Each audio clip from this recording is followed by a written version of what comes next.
Hey YouTube land, welcome to another video. This isn't a motorbike video strictly speaking, or a motorbike video at all actually. It's actually more of a car video. I am the owner of a 2008 Volvo V50 2.0 diesel. 2.8 model. Obviously with the sudden increase in the price of diesel, I was looking at a few ideas on how to get a few more MPG out of a tank of hideously expensive diesel. So I thought, because the previous owner probably never had it done, and it's probably never been done at all, I would have a go at cleaning out the EGR valve. Now, I've looked at a few videos online, and while most of them were quite helpful, none of them prepared me for the actual hassle of taking the EGR valve out.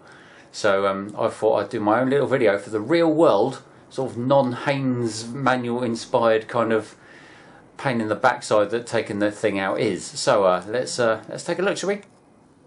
Okay, so this is the EGR valve out of a 2008 Volvo V50 2-litre diesel. Right, so obviously some of you will know that that engine is a French-made engine, a PSA engine I believe it's called, and it is also shared with many French cars, Peugeot Citroëns and Ford Focuses alike. Now, this is the EGR valve. Now, the videos I've seen,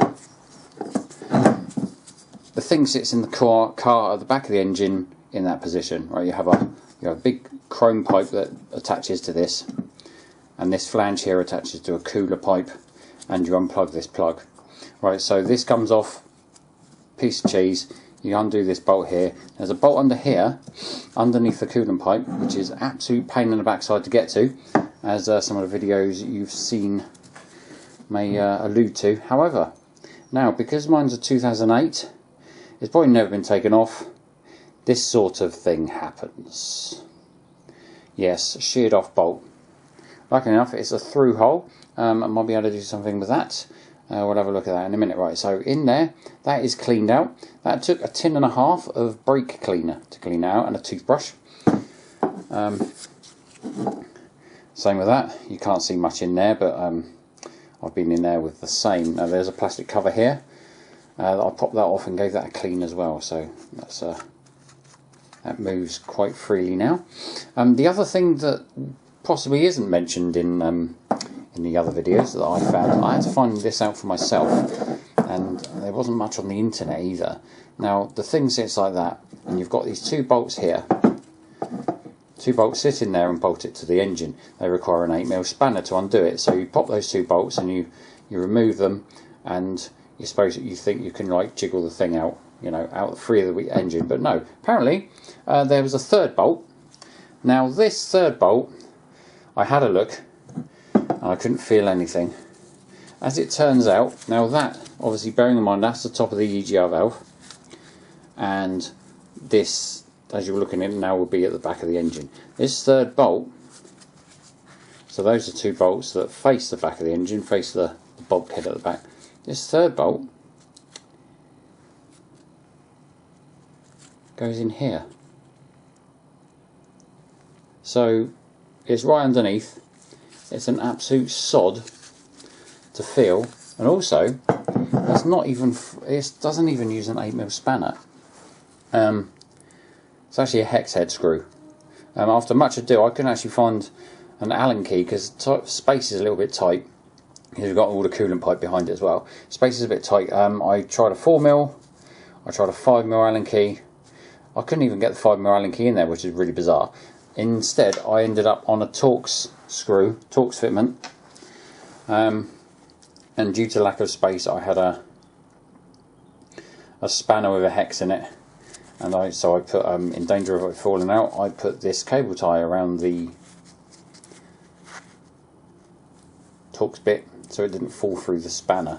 Now that actually managed to undo it, but obviously I found out once I took the bolt out that it was actually just a normal hex. But I believe it's a 5mm Allen key for anyone out there who's going to attempt such a thing. You want a 5mm Allen key, probably a long one, because a short one you just can't get leverage. So that's a bit of a mystery. I'm going to put another bolt in there hopefully when I'm done, and not replace it with the same bolt. I'm going to actually place the same bolt back in there. I'm actually going to put, hopefully, because that looks like an M6 thread. So I'm gonna, I'm not even looking at the thing with the camera in my. I'm gonna put just a one with a 8mm head on it or something like that, so I can go in there with the same tool. So this is the EGR valve. Unfortunately, there is the broken bolt. Now we're gonna have to try and get that out.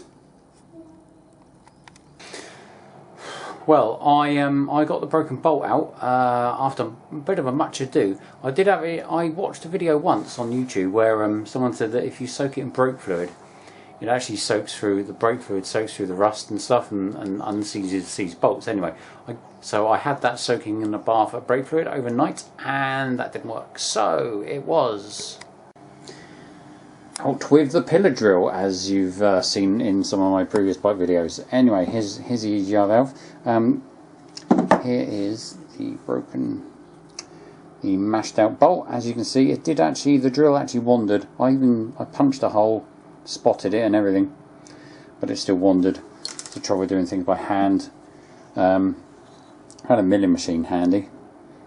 But anyway, yeah, so I got that out. It's gone a bit oval as it wandered off, so I'm going to just clean it out with a tap best I can, and I'm actually going to put a nut on the end, just to so at least then if it's a blank hole, you know, if the head shear's off, it's fine, it's good to go. I'm going to clean all that and put that back in, and we'll see how that goes. Mating service could also do with a bit of a clean up as well, just to make sure it sits properly on the face of the cooler. Okay, so having run down the holes with an M6 tap, just to clean any corrosion out, that's those done, and I'm just dressing up. Remember the old figure of 8 thing from one of the LST restoration vid? The old figure of 8 and some GT85 or something. Keep the surface nice and flat. As you can see, there's some high spots on there. That's probably where, well, the flange, the bolt flanges have probably just bent a little bit. So, you know, upon being done up, so sort of dress them flat again, make it sit a bit better, make it seat a bit better. Sorry for my poor English grammar there. I thought I would have got the hang of that by now after all these years. So I'm going to finish that off and see how it looks. So, EGR valve back in, all working relatively. I don't suppose I'll find out until I take it on the motorway. But that's that done. So that's the EGR valve put back in, and the car sounds alright, especially, well, sounds alright from the outside, sounds alright from the inside. So I guess we'll have to wait and see once I'm actually driving the thing to see how it pans out. But then I've bolted it all together, so it should be alright. So that's another job done. So just remember, 2008 2.0 diesel PSA engine, probably 3 bolts holding the EGR valve on, and that bottom one on the flange could rust and collapse. So just bear that in mind. A couple of tips there for the future if you're thinking of doing such a thing. Anyway, and take a breath. Right, see you on the next video. Ciao.